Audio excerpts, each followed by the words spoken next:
Well, Dave, you have a very busy day today. You got Shohei throwing a bullpen, Roki will be back here, and then Blake Snell's going to be out there.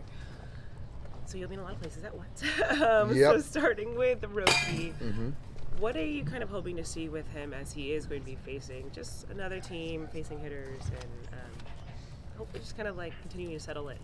You know, I think he is settling in. I think it'll be good to see him face some hitters. I think there's going to be a little ramp up in intensity, and the plan is for him to go through 2 innings. And I'm not trying to get too much out of this. Just getting him built up and seeing if he can execute pitches, and then go from there. What will be really, I guess, the telling factor for you that he could truly be that viable option to start in Game 2 in Tokyo? I think the one part of it is the build up and just continuing to get him from 2 to ultimately 5 innings. We all believe that the skill set, the pitch mix plays. Obviously, he's got to go out there and compete. But I think the main thing is just getting him built up and then go from there. Dave, you have Tommy playing second again today. Do you see that being the position that he plays the majority of the year, at least to start? I don't know yet.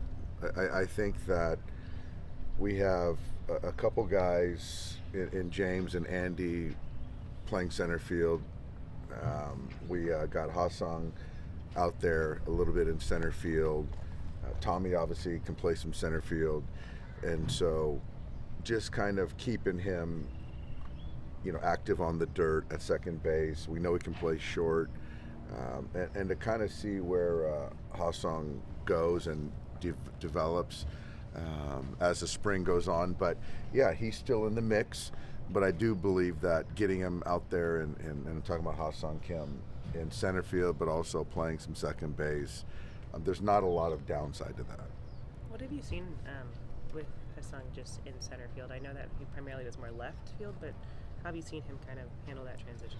We just think with the foot speed, it makes a lot more sense to have him in center field. He's a baseball player, and the work out in the outfield. Just the other day, we got a little snapshot of him in center field. The actions look good. I think he'll be fine out there, and just kind of getting him some more reps as well. Just makes him more viable on a major league roster. Do you know names of hitters that Roki's facing? What's that? Do you know names of hitters? I don't. It's the White Sox guys, but I'm not sure who they're sending over. Do you see a path where Kim needs to open the season in the minor leagues to more so offensively to make the adjustment? I would say if there's one part of it, the question mark, I would say, it is the bat. I think that's something that, the competition is different over there than here. Just the adjusting, and obviously he's going through some swing changes that he believes will help him also make this kind of transition easier and sustainable.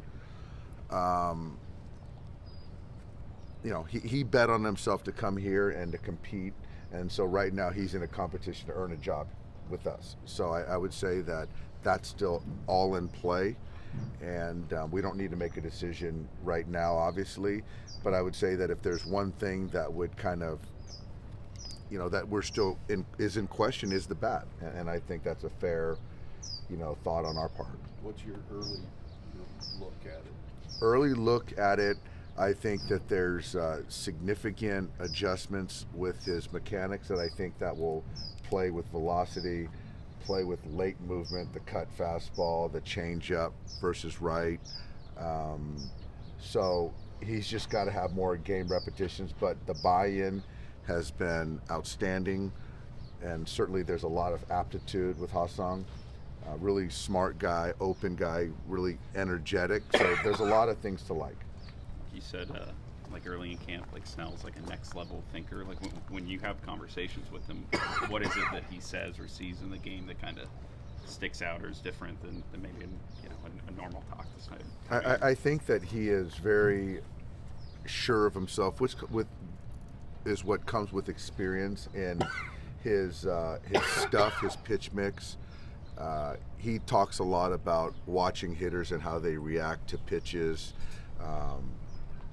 I think that I don't hear a lot from pitchers now these days about hitters' kind of emotions or demeanor or how they swing at a certain pitch, which leads to potential sequencing, right?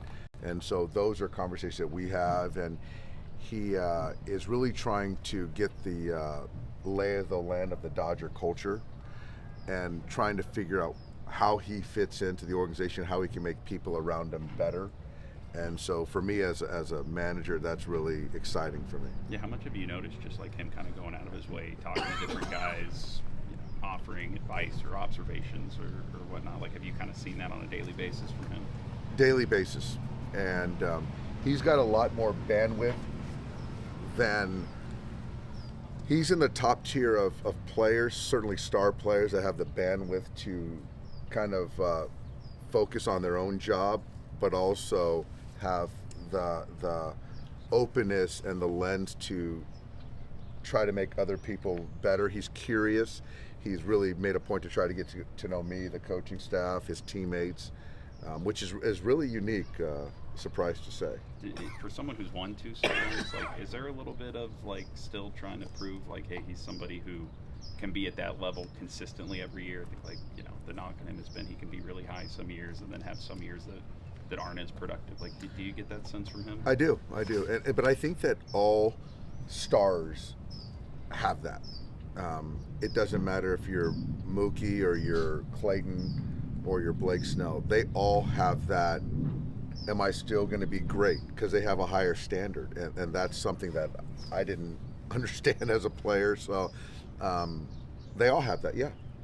Snell has a kind of a reputation as sometimes a second half pitcher or a bit of a slow starter. Do you have an idea of kind of what he's doing right?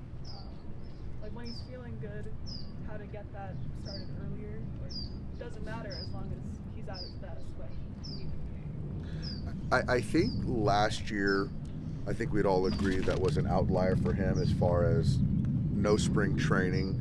So I wouldn't even really count that. I haven't, to be honest with you, dug into kind of past year performance, but I do know that he is kind of notable for being a finisher versus, starting and petering out. I know he's in a great spot physically, mentally, and once we start the season, I'm expecting him to get outs. And if he continues to get stronger and build up velocity, great. But, we're counting him to get outs through October. I think Grove said he kind of got a late start to his throwing program after the shoulder injury last year. Is he one of those guys that's a little behind schedule right now, or how do you look at where he might be by opening day? Michael is certainly behind schedule. He's working through some things. I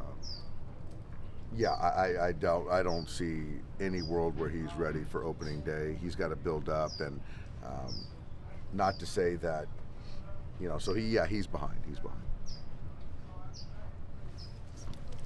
All right, thanks guys. Yep. Thank you.